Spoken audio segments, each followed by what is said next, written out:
It's a significant milestone for NBA Africa and France Development Agency, following the unveiling of the newly refurbished court as part of Junior NBA and AFD Basketball Experience Program at the Campus Stadium in Lagos. It's okay. Why are we stressing my mama again? Wait, hold on. All right, can I have all my dignitaries set to court, please? Excellent. The refurbishment projects, which commenced in June in collaboration with the Lagos State Sports Commission, will benefit from surrounding communities by providing them with more opportunities to learn and play the game of basketball.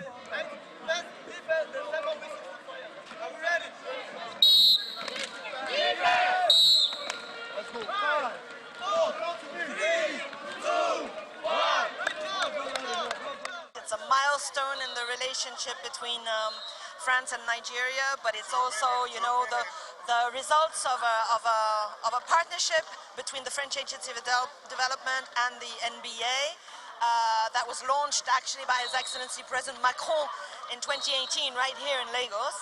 And so we're very happy to see it happen now with the help of our partners such as Dream Sports Africa.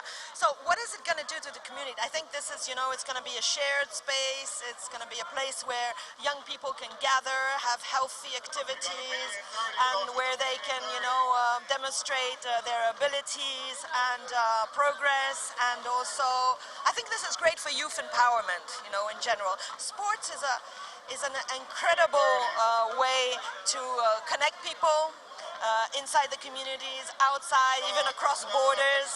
So that's why we're really excited about it. And sports is also, you know, a way to promote values such as respect for the others, teamwork, surpassing oneself, you know, having objectives and goals and trying to reach them.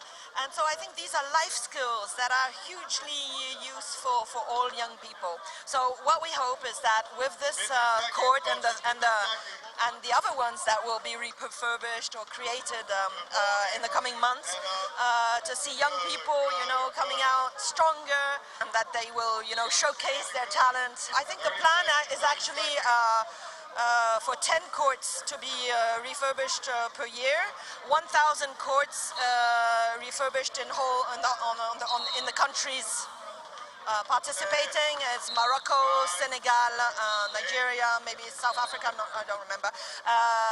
There are maybe half a dozen countries involved in this project, including Nigeria. So the idea was to have 10 courts, I think, a year. Well, it's the starting point. It was a kind of pilot project. We partner with the NBA, which is not that obvious for us because we used to finance infrastructure projects. But we thought that through sports, we'll be able to reach objectives in terms of achieving some SDGs, the Sustainable Development Goals. And the idea basically is to have people coming around that court, make sure they protect it. This is an asset for them. We built it for them. Now they have to take care of it. And we'd like them not only to enjoy sport practice, but create some community events around it. Well, the first thing that they have access to a first class or at least a good class sports facility. Secondly, they have access to some technical training. First of all, you know how this place was before, so and then it improves the environment in terms of ambience and attracts people to come to play. But more importantly, it's just another way of working collabos. We found that you can't, if you want to achieve things quickly and achieve a common goal, it's easier to strategically collaborate with people and know what they're doing, and then it takes a burden off your shoulders, and then things can be happening. But like I said, the main thing is that children have access to a court to play. Defense. Almost. It's not all about playing basketball. A clinic is also hosted for the boys and girls present. Synchronize, all right? So everybody has to do it at the same time. Defense. Almost. Give yourself some space. Walk your line up a little bit. Give yourself some space. Almost. Let's do it one more time. Defense. Good. Now we're going to add one more step. Now we're going to do the same thing, and when I say defense, we're going to chop our feet. Hands wide, all right? You understand? All right.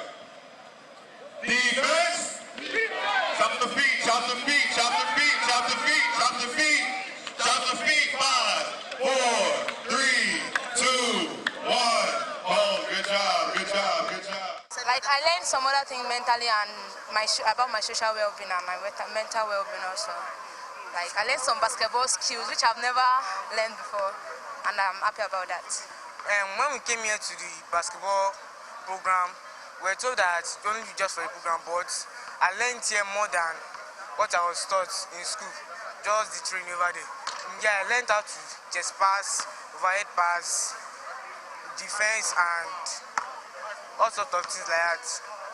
But the only difference is that both in school and here, that is a lot of difference, because here we have a lot of ambassadors over here, while over there we only have a little teachers who are not really well trained over there. When you're making that pass, it's not from here down. Yeah. It's more, you hold this and it goes here. And you follow it, okay? But don't throw it down. Right. Don't bounce so it can go up. You bounce so it can go up. Thumbs up. Thumbs up. Thumbs up. Thumbs up. Thumbs up. Good job. That's all we want. Thumbs up. Thumbs up. Thumbs up. Thumbs up. Hey!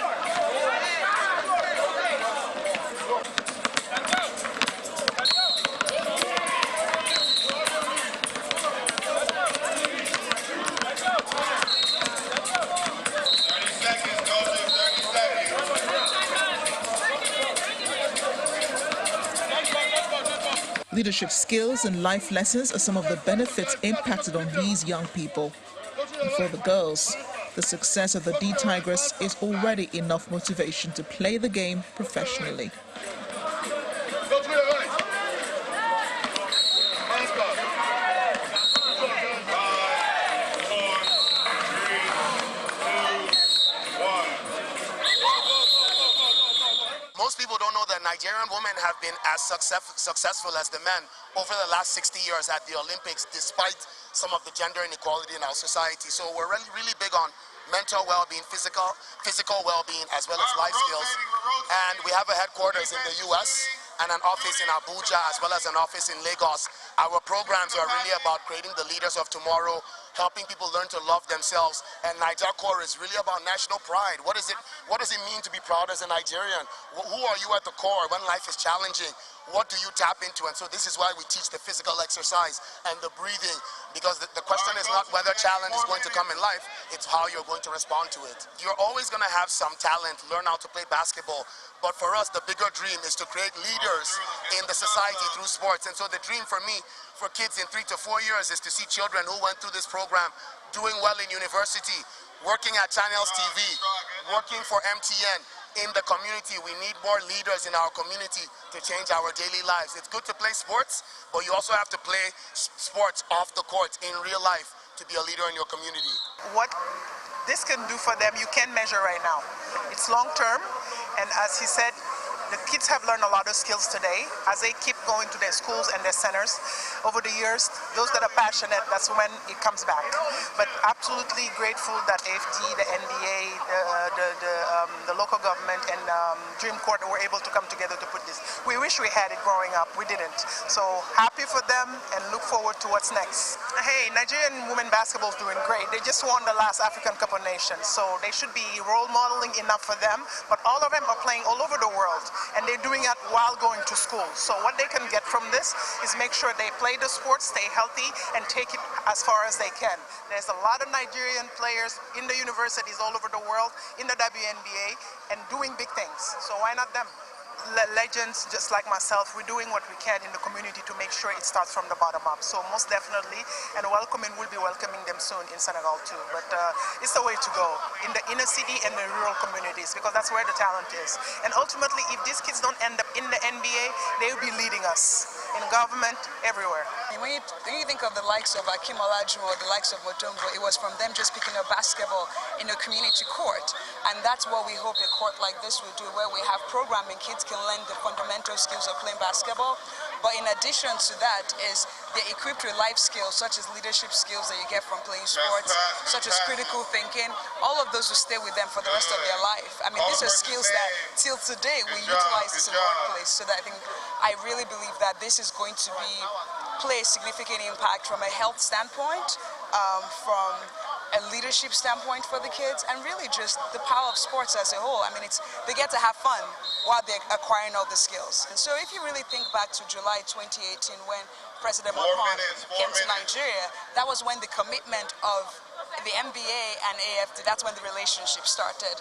And since then, what we've been able to do is in different parts of Africa, Nigeria included, we've created this basketball experience program where it's us using the transformative power of basketball really to impact the lives of kids. And we have this, we've been able to reach over 34,000 children already, and hopefully the plan is for us to expand and reach more kids in Lagos and all around Nigeria.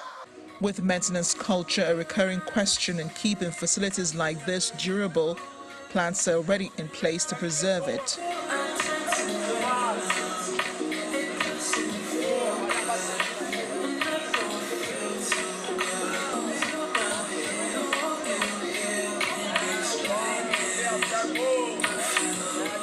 Maintenance culture. Some of it is the ability to service the court.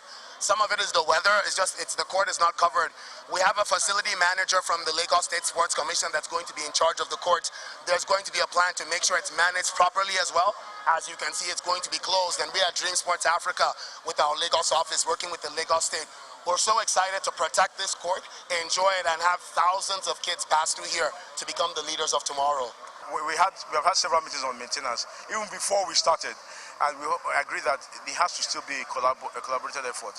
Yes, we are the primary owners because it's a state, but we agree to come up with joint rules that will help to ensure, first of all, that children always have access. Or they must always have access. It will not be used for parties and all that. And please, when you see anything, let us know. We can't be everywhere at the same time.